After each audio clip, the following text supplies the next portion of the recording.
Born to Build podcast.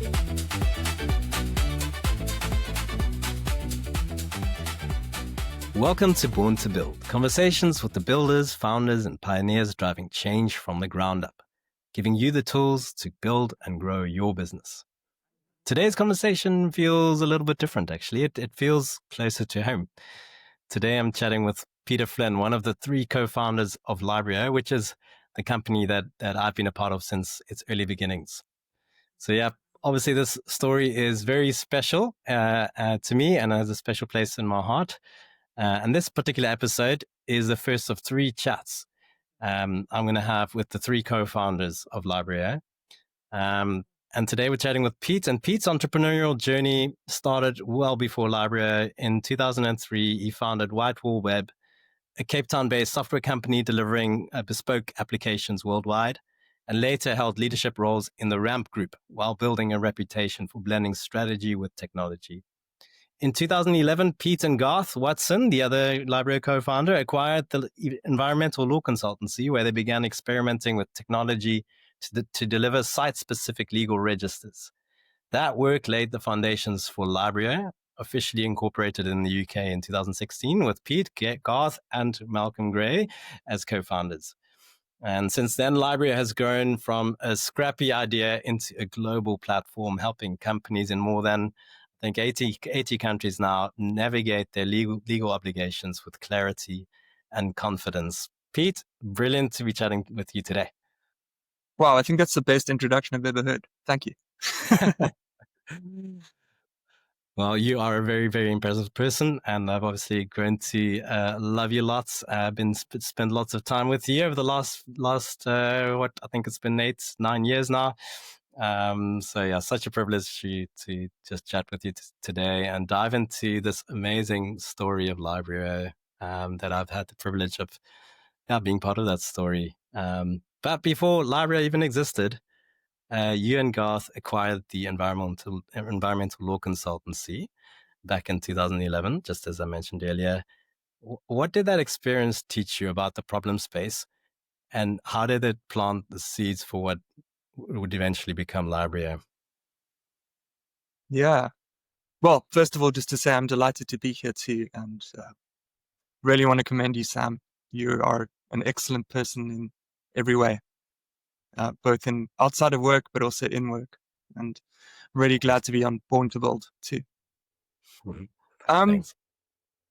Yeah, so I was coming out of Whitewall Web, which, by the way, I co-founded Whitewall Web with two other guys. I wasn't the sole founder.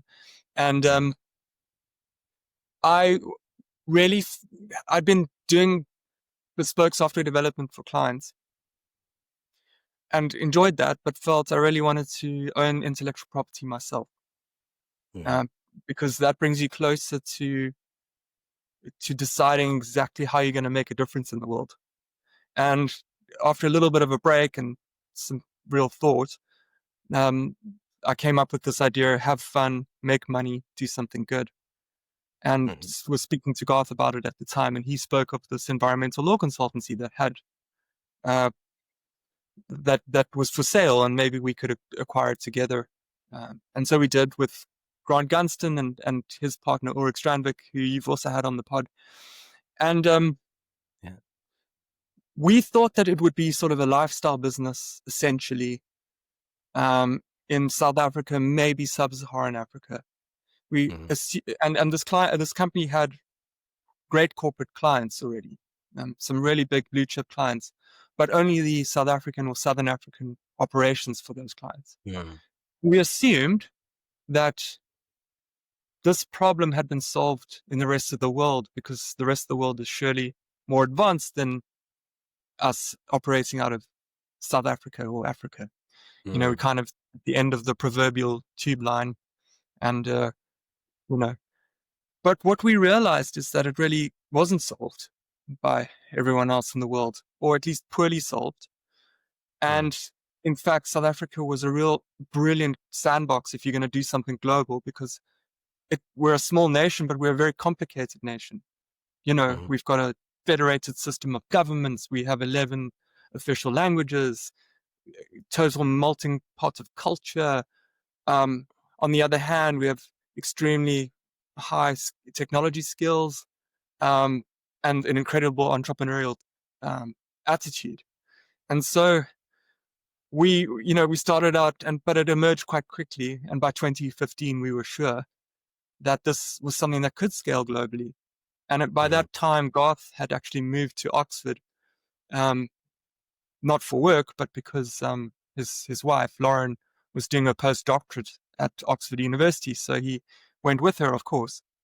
And he started speaking to British potential customers to say, hey, for your operations in Southern Africa, why don't you use us? And almost without fail, they said, that's great, but can you do it in like Germany and England, and the Netherlands? And he was surprised at that. And that gave us kind of confidence that maybe we needed to try to do this on a more global scale. And in 2015, then you actually then approached Malcolm. Yes. And initially it was as a potential funder to fund this kind of going more global than just the South African problem, to create this thing and go big, go global. But instead he became a co-founder. Can you take us a little bit into that moment, into that story as well? What happened there? Yeah, well, actually we approached him as a potential client. That was the initial approach, because Garth was moving to England, and obviously Mark was at Investec Asset Management. And obviously Investec is an amazing South African company that's incredibly entrepreneurial and innovative. And it also had a presence in the UK. So we thought, wow, this would be a good client to potentially have. And somebody referred Garth to Malcolm because he was the head of environmental, social, and governance. I mean, maybe I should just take a quick, short break and say what Librio does. So we help multinational corporations to know exactly what law they have to comply with at every single operation in the world. And that might mean mines, it might mean manufacturers, it might mean factories, anywhere they have property, really. And that sounds like, oh, surely that's not such a hard problem. But if you start to think about, well, let's say you operate in 50 countries, you've got to deal with different legal systems, and sometimes very federated. So you'll have like national, provincial, state, local, city. But further to that, at each site, at each place, there might be different operational activities, which mean certain laws don't actually apply to you, even though the law there might state something. For instance, it's laws about how to use asbestos, and you may not have asbestos there, so you don't want to see all of that. So our system dealt with that problem. And let alone that it changes to the law all the time as well, right? Right. Yeah. That's the next thing, is like the law changes constantly, and you can be, if you track every single change, it's just way too much information. So you actually want to tailor it to what you do. So, we had a team of technical geniuses called Sam and Coach, helping to bring technology to solve this problem. So anyway, if you understand that, then you can see head of environment and social and governance at Investec was an important person to try to talk to, because we thought maybe we can help people deploying financial capital to know the state of the true environmental, social, and governance of these underlying assets. Because in history, that's not really been possible. Maybe for the first time in history, you could actually know that. So these were our wild, woolly ideas in 2015. A big part of entrepreneurship is actually not having all the information, so that you're foolish enough to actually try. So we did that, and Malk replied with this kind of curious response, which was, I'd love to meet you guys, but rather than pontificate in a coffee shop, why don't we go for a walk on the mountain? So we're like, oh, okay, cool. So whatever it takes. What's that, sorry? Whatever it takes. Yeah, exactly. Yep. We were like, yeah, whatever you say, sir. So we went for a hike on in Newlands Forest, actually, and got lost, as it happens. But that conversation led to Mark then initially telling us he was actually on his way out of Investec, and he was moving into becoming an angel investor. And he started out as a sort of a mentor and a advisor to us, and then later said he'd like to invest or be a co-founder. To which we, maybe quite arrogantly, said, "Well, that's fine, but you can't be a part-time co-founder. You have to join us full-time if you're going to do that." And so then he went and hiked to Everest Base Camp to consider this. Yeah, as Mark does, if you know Mark. And wanted to thoughtfully consider this and other things, I'm sure, not just this. And anyway, sent us a WhatsApp from somewhere near the top saying, "I'm in." So on his way back, when he came back, he joined us full-time as a co-founder. And then we founded Librio, which was separate from the environmental law consultancy. We founded Librio in England and Wales, which is another whole story why we chose that of all jurisdictions in the world.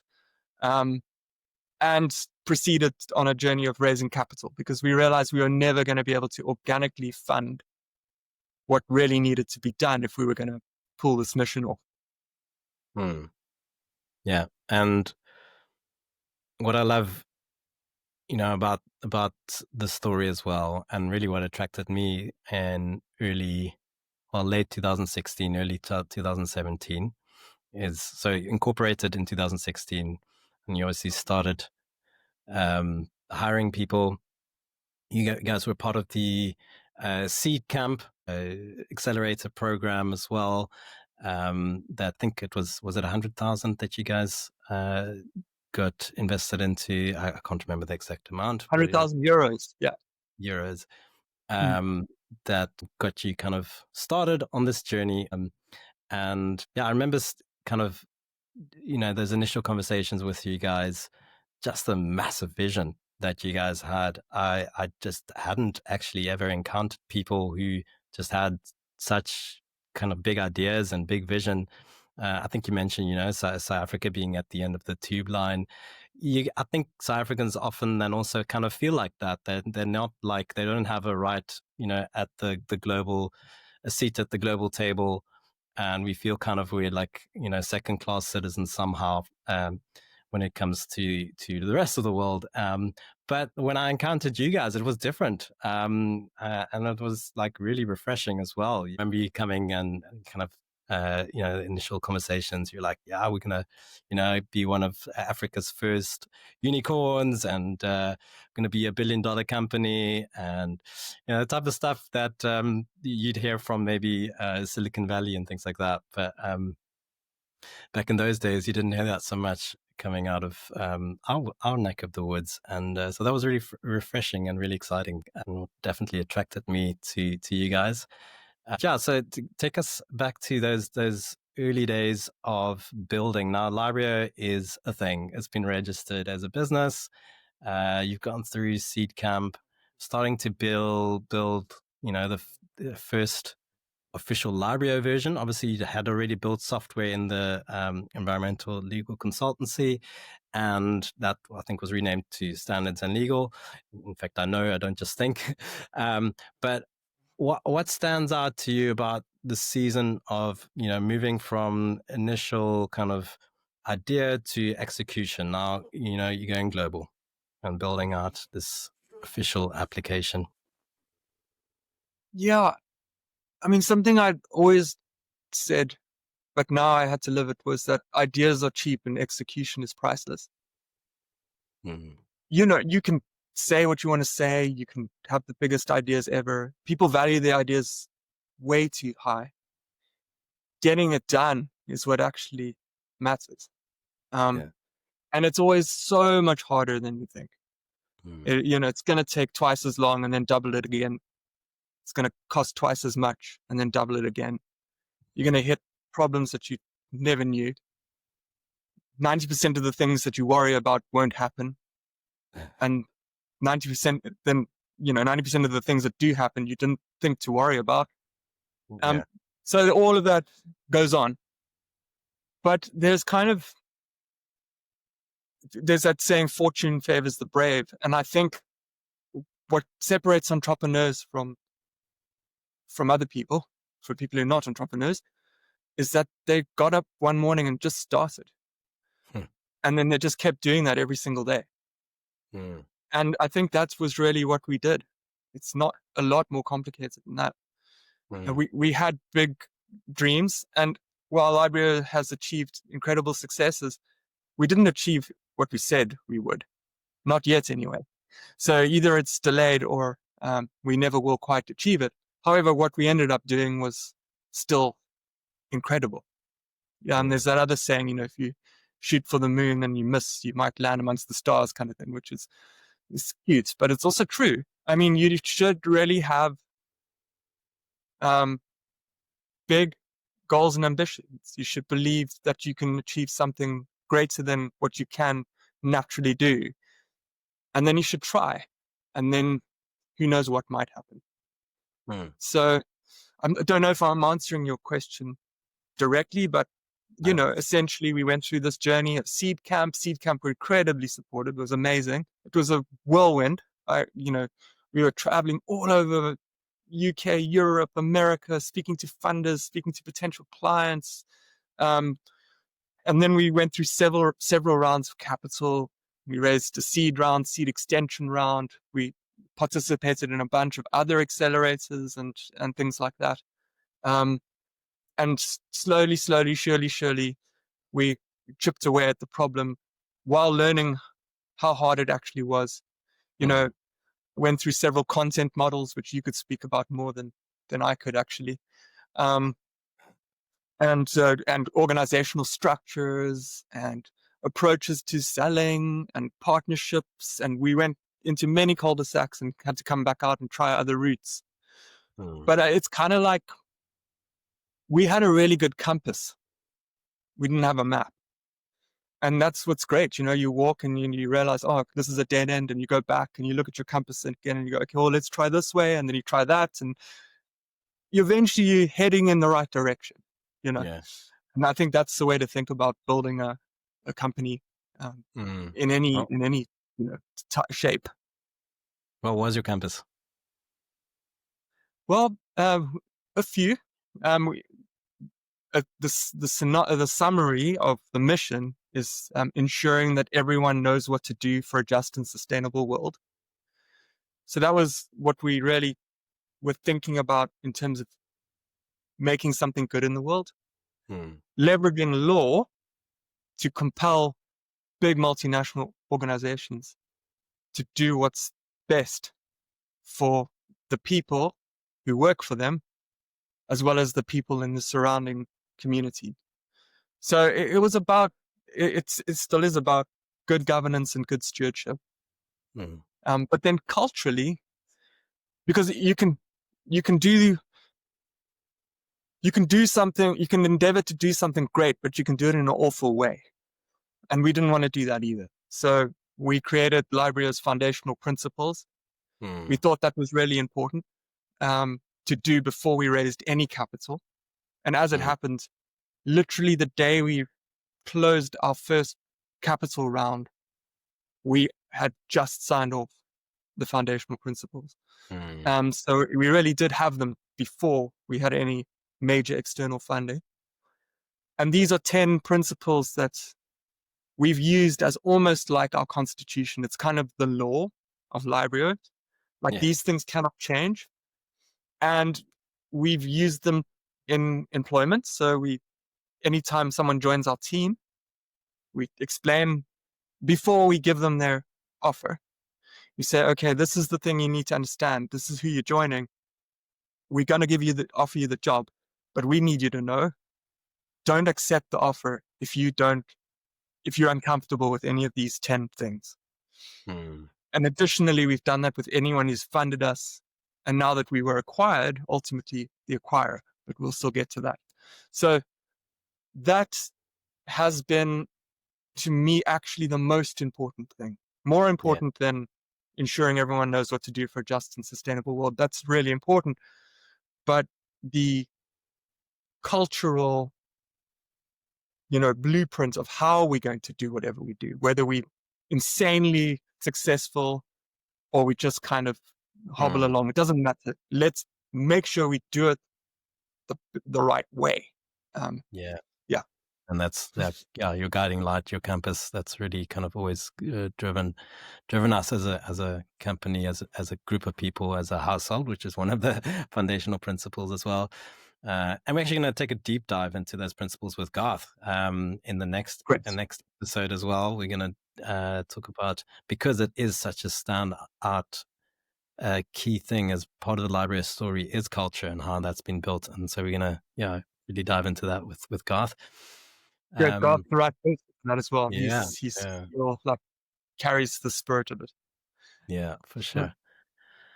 Um, on the building in the early days, especially, but I think throughout the whole journey, you as a founder, you obviously have to wear many hats all the time. I remember you always saying, "I do everything else." That's your role, everything else. Yeah. um, what did you find came most naturally to you, and what did you have to really learn the hard way? I guess I didn't find any specific thing particularly hard.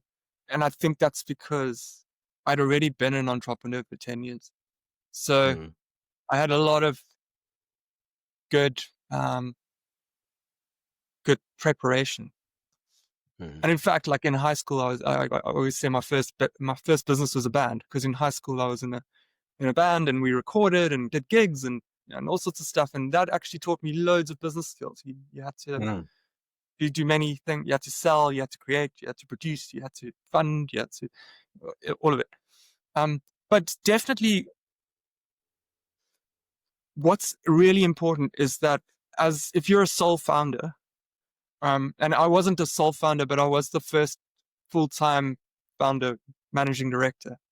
So then you basically are doing everything else, because you employ someone for a specific job and then you're left with everything else. And then you employ the next person and then you're left with everything else, and so on.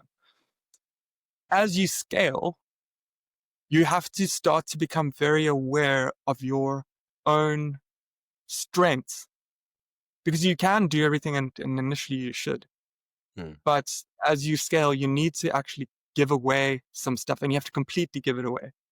You Yeah, know, it's not like, hey, take this from me, and then the person tries and you're still holding on to it. You have to actually give it to them. yeah. So the best rubric I've used for that is, firstly, everyone in Libryo did Strength Finder, and that was a helpful way to like know my strengths, but also the strengths of my brother and sister in arms, and start to see, okay, just natural personality wise, this Mhm, person operates in this way. I can understand their behaviors. I can understand their perspective.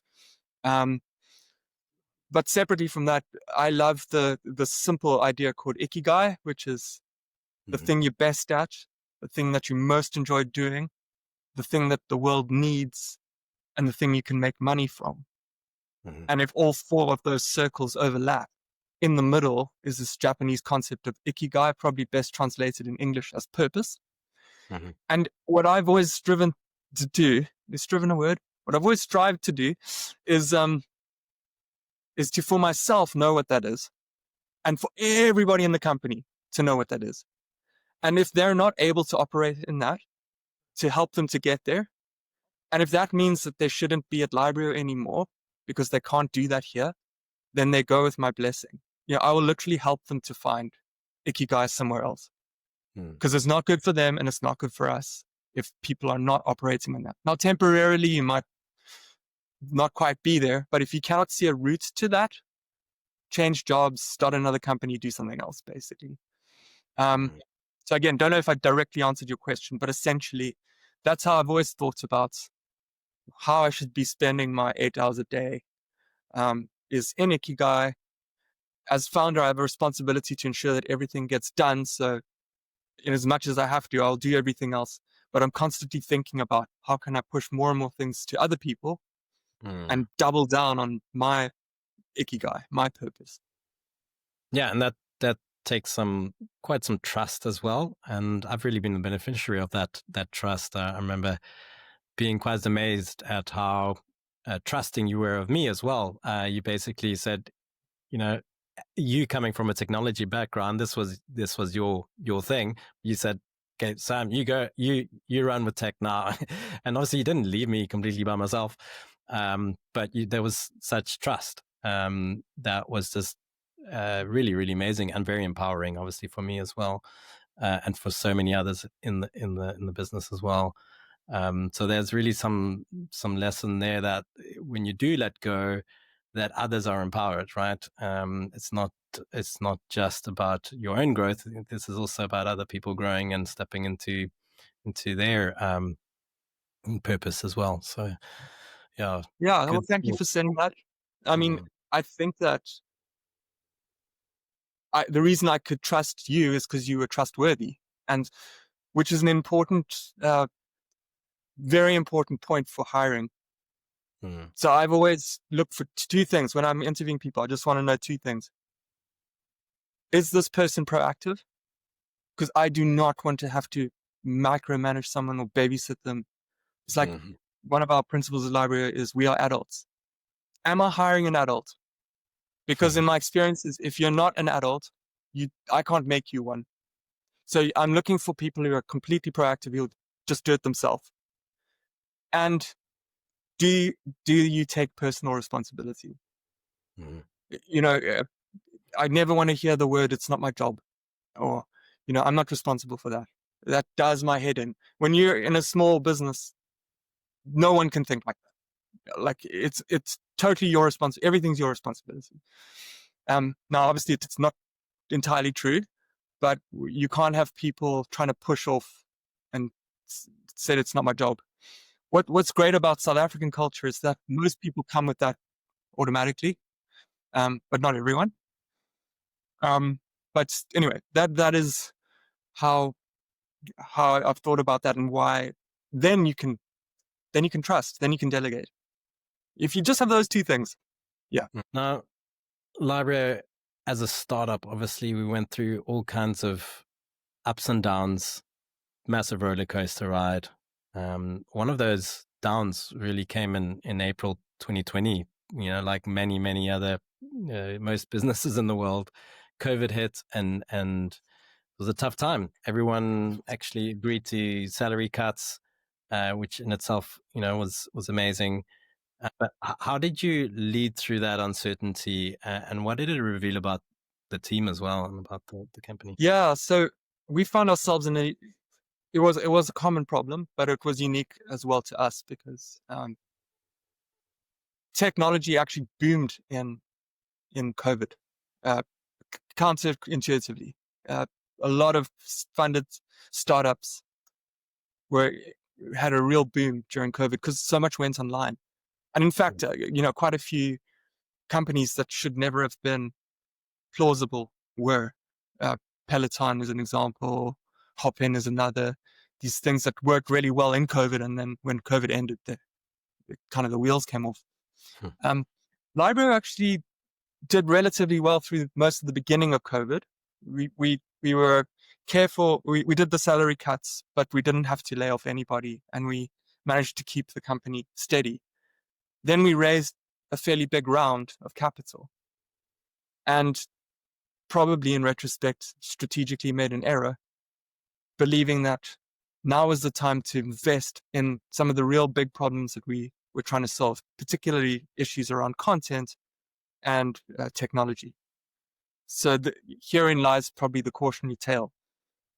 So we did that. But what that meant was that our monthly expenditure went up in a big step.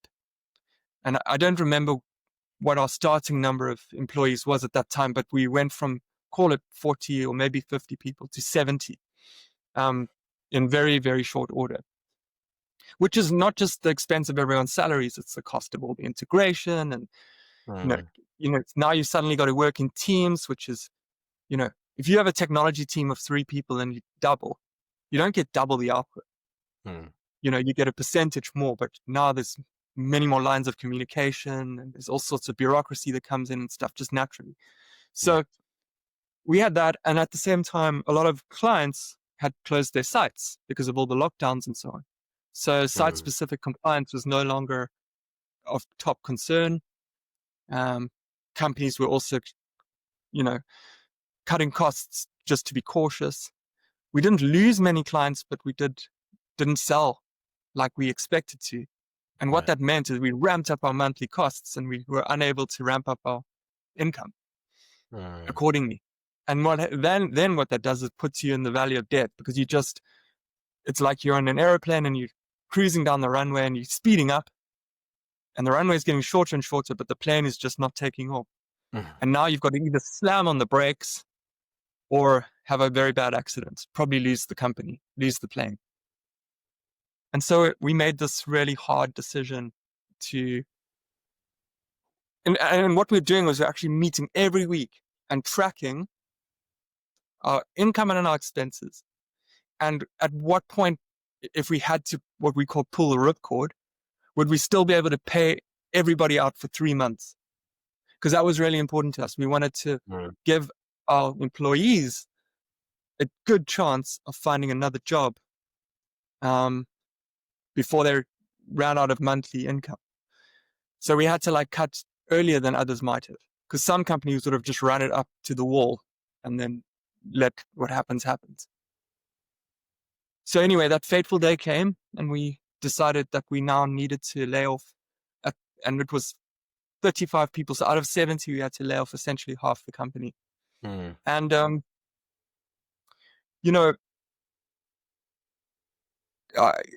Librio, we don't talk about family in Librio. That always felt like an overreach. You can't really call a business a family. It's not ever going to actually be true. But we did use the language of household. And what that really means is that everybody here is under the same roof. It's not just about the individual and human resources and, the work that they can do, another cog in the machine. It's much more than that. It's richer than that, right? It's a husband, it's a wife, it's children, it's a family. They have a home life. They have concerns, and that all matters actually to this house. And so we look after each other and we care for one another. And then I think, that's great to say, but I think at Librio it was also actually happened to be true. And so what that meant was, it was like seeing 35 people, half your house, have to be told that you can no longer be under this roof. I'm sorry, you're going to have to go find another roof. And, and we're in the middle of this global crisis as well. So sorry, we're just going to kick you out into the cold. It felt really brutal.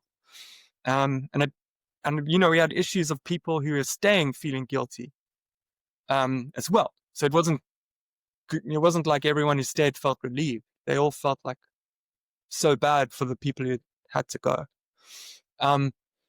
So it was really tough. The co-founders basically took all 35 people that we decided, and we had to decide for very kind of the question was, who do we have to keep in order to make this business be able to suddenly run with half the number of people, which is also a hard thing, because you're asking people to stay and do a lot more work and face these challenges. So the 35 who left it was no commentary on them. They weren't the poor performers. They weren't the bad people that we were hoping to get, to leave anyway. These were all valuable people who were doing an incredibly good job, who were super capable. They were the best of the best. We only hired the best people.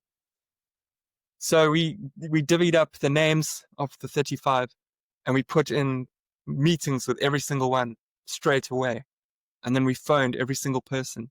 Now, of course, we've got open calendars, so everyone could see who was on the list, and it was just such a difficult thing. Nice. And all three of us will have our own explanation of that day, but it'll be burned into our memory forever. In my case, I'm not a particularly emotional person. My wife sometimes says I'm a robot, because I kind of come at the world with a rational mindset mostly. But she walked into my office as I put down the phone on the last conversation, and I just burst into tears. I just cried.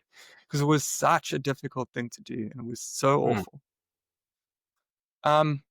And also, you don't want to leverage that. I remember at the time just cringing because I saw these like CEO founders on LinkedIn, like crying publicly. And I was like, it's not about you, man. Mm. It's about the people. It's not, Right. what are you doing? You're like, you're not a hero. You failed. So, basically what was the silver lining on the cloud is that I think every single person got a job in that 3-month window. And we were very active in helping that to happen. So we tried to use our network. We tried to, we obviously gave outstanding references because it was true. And we helped people to get a job. And I think your question was, how do you lead in these times? Mm. I think that authenticity matters so much in those times. You've just got to be honest with people, got to say the hard things. You've got to like listen a lot. You've got to actually really care, because it's quite easy to try to just cut yourself off. And Mm. so, yeah, but there is no easy answer. I think the right answer is don't ever get yourself into that situation. Mm. Um, but that's not always actually possible, because hindsight is 2020. You can always Mm. look back and see the mistake you made. But when you're making big calls, you're making them on the limited information you have. Yeah. We maybe stepped a little bit into hubris, and that was perhaps the thing I'll reflect on in future when I'm trying to make similar big calls. I'll be like, hang on. Mm. Are we stepping into hubris here? Is this really necessary? Yeah.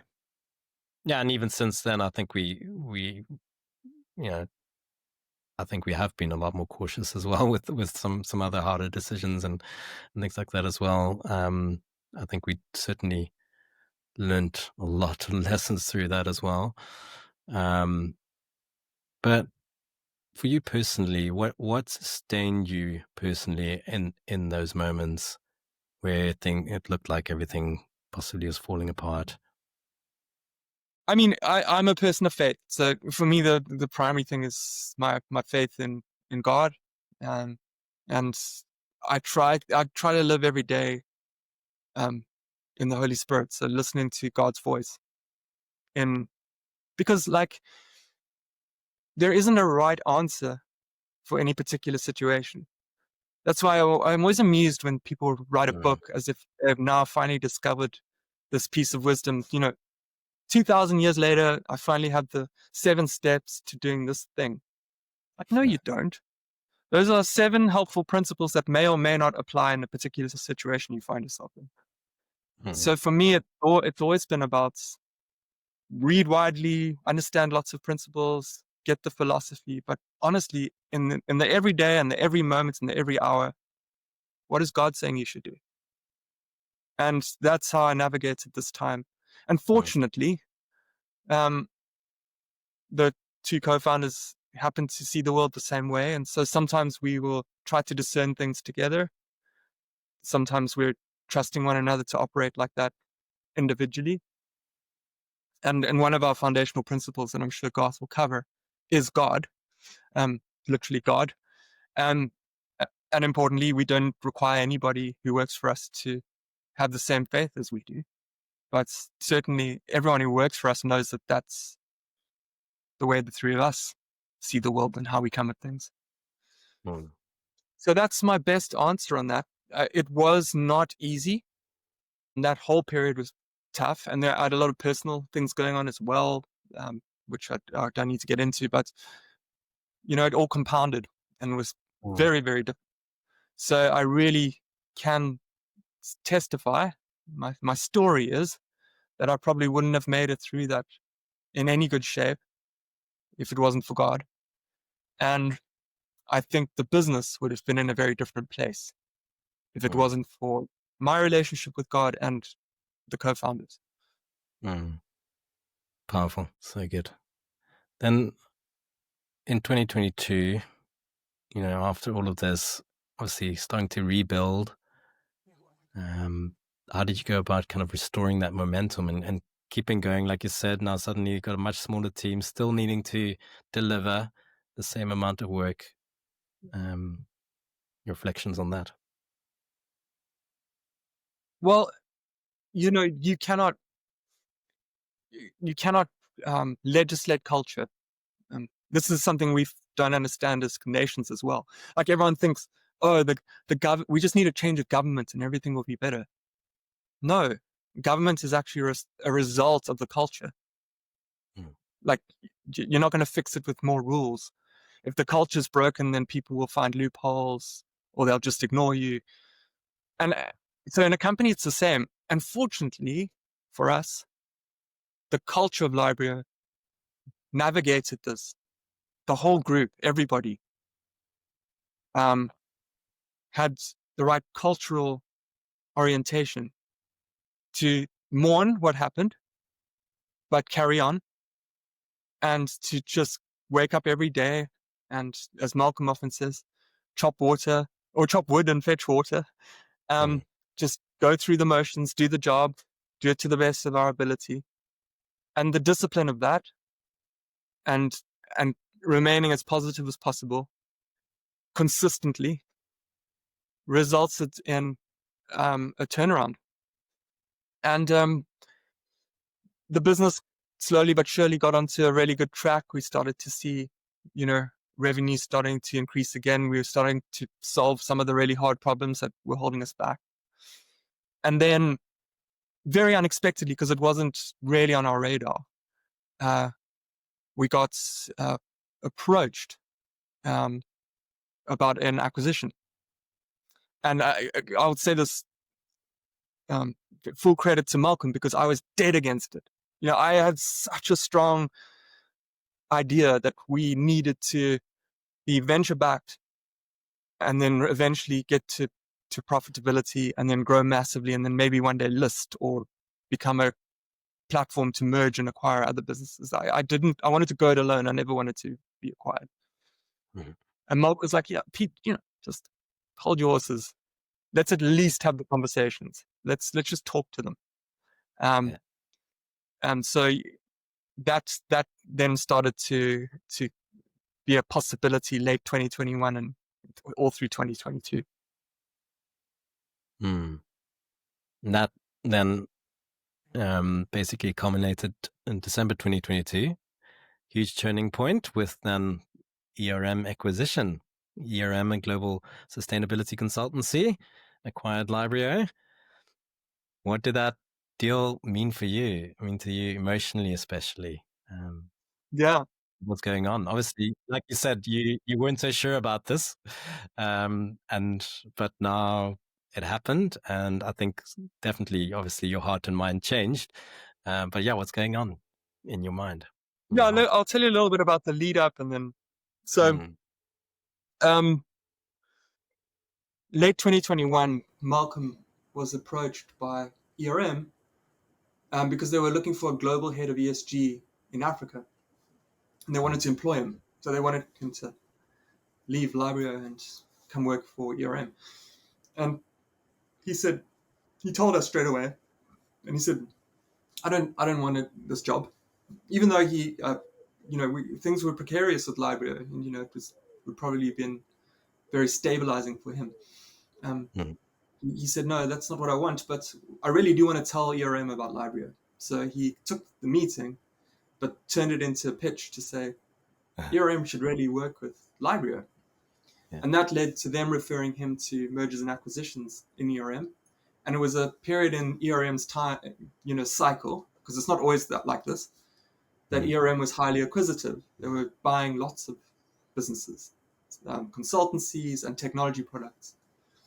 And fortunately for us, we got championed very strongly by particularly two people, James Deschanel and David Hopkins, and I'm sure they don't mind me saying that.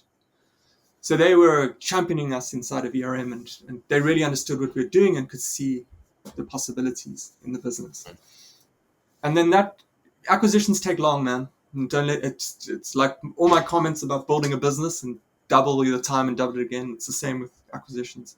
So we started discussions in in early 2022, and it took the entire year. So it's very difficult navigating an acquisition because um, you've got to run the business as if you're not going to get acquired. You've got to keep it sort of secret because for lots of reasons you can't disclose it. You don't want employees distracted by the potential. Yeah. So you basically like double your workload. And then what happened with us is it got to sort of mid-year. ERM um, made an offer, and we very suddenly got an offer from a second party. So now we had two potential acquirers, and we had to really make this difficult decision about, do we want to be acquired at all, firstly? Secondly, if we do, which of these two should we partner with? And we had to like think about it unselfishly, Mm-hmm. because acquirers know that they're only really talking to the founders, and so they can try to sweeten it for the founders. But is it a good deal for everyone else? Clients, employees. So we wanted to optimize for the best, all things considered. We didn't want to make a sale and then see the business get run into the ground afterwards. So we also wanted to see longevity and all of that. So we had to balance all of that. And went through quite a thorough process and decided that we were going to accept ERM's offer. That kicked off 6 months of due diligence. So now it's another 6 months of detailed looking at every single client contract, every partnership, every funding thing, going all the way back. So it's a massive job again. And so again, you're working two jobs. You're having late night meetings, and a lot of it's in American time zone and all of that. So, and in the day, you're trying to run the business, not really let on that it's happening, and so on. What was going through your mind emotionally and in your heart when the deal finally did go through? Well, I think the principal emotion at the time the deal went through was relief. Mm-hmm. Because by then you've decided you're doing it, right? So now you Mm-hmm. just want to make sure it actually happens. Um, and you've negotiated. We negotiated really hard, especially for culture. We didn't want our culture to change. So foundational principles were part of the discussion and the deal. Those became referenced in the agreements. And we also try to set it up structurally so that we basically married the very best of ERM's culture with the very best of Libryo's culture in a way that would be mutually beneficial going forward. And we kind of said, we're going to be like a cousin, not a brother or sister. We're going to retain our own culture, and it's going to be extremely similar to ERM, but it won't be the same, and that's fine. And that's because Libryo is a SaaS business, and ERM is primarily a consultancy. So already there's a difference. But in terms of goals and outcomes, we really are very close together. We want the same thing. Mm-hmm. So I felt relief. I felt excitement. It really did feel like a magical moment. That whole December 2022, January 2023 was this kind of magical time where this amazing thing had happened. It was very exciting. It was a big blessing for us personally as well, but also for many of the librarians, the guys who'd been with us from the beginning. There was a big payout for a lot of people, and suddenly job security, market-related salaries, proper HR, all sorts of things that we would never have been able to do as a startup. Yeah. So all of that was very fulfilling and exciting. Mm. So just some reflections on the journey. What is the biggest personal lesson you've taken from building Librio that you maybe didn't expect to learn? Well, I think for me, like we're trying, I probably assumed in the beginning that it would be hard to do business for impact, but it would be that a lot of other people would understand that and genuinely want to do it too. But actually, it's really a lot harder than I thought, because of the way modern business is sort of the way we fund things. A lot of common wisdom is actually counter to running business for true impact.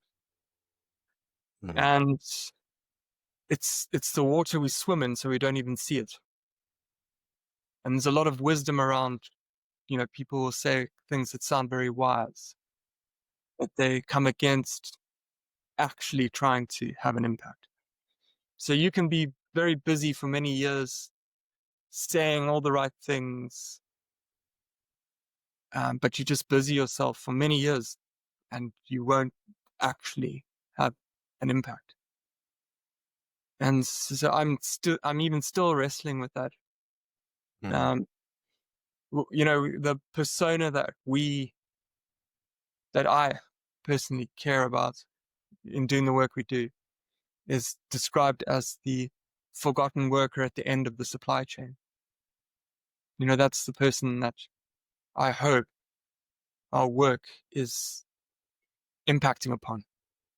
That Mhm. there's this human somewhere, I'm trying to imagine them, is that right at the far end of a supply chain. So not our multinational customers, employees necessarily, but maybe the company that supplies them, or even the company that supplies the supplier who then supplies them. Mhm. And there's a worker who's being poorly paid or not really well cared for. Um, or there's a local community who are being affected by environmental issues like chemicals and waste and things like that.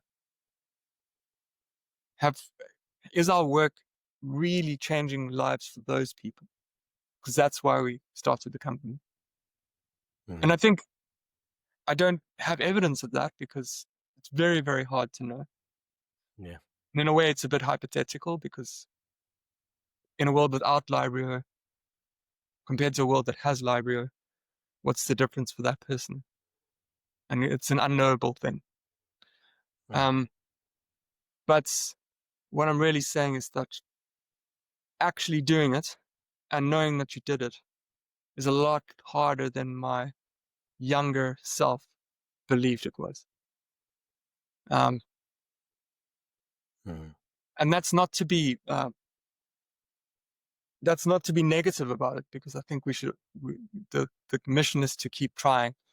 Um, but I think now having had experiences, being older and hopefully wiser in certain ways, I think what I do in future, I will be much more aware of how hard it actually is and how determined you have to be, both in structure, um, and in process to ensure that you actually get the real outcome you want. Um, Not just say that you want to, um, and then believe it's happening. And in a way, this isn't sort of a new thing. It's been my heart cry since the start. But I think that's just what's sort of surprising or unexpected is that we all knew it was hard, but goodness me, it's even harder than that. And many, many people say the right thing, but very few actually do it. Not day to day, but I mean the end result of what they spent many years working on actually gets the outcome that they say. Mhm. And I guess the older I get, the less time I have for talk shops and great professional stages and YouTube shorts, and it's like garbage. Show me what you've done. Yeah. Mhm. So good. Someone listening in at the start of their possibly founder journey, entrepreneurial journey, what truth about entrepreneurship do you wish someone had told you right in the early days? Maybe even when you say you've always been an entrepreneur. I think I remember you saying when we were acquired by ERM, it's the first time you've actually got a boss.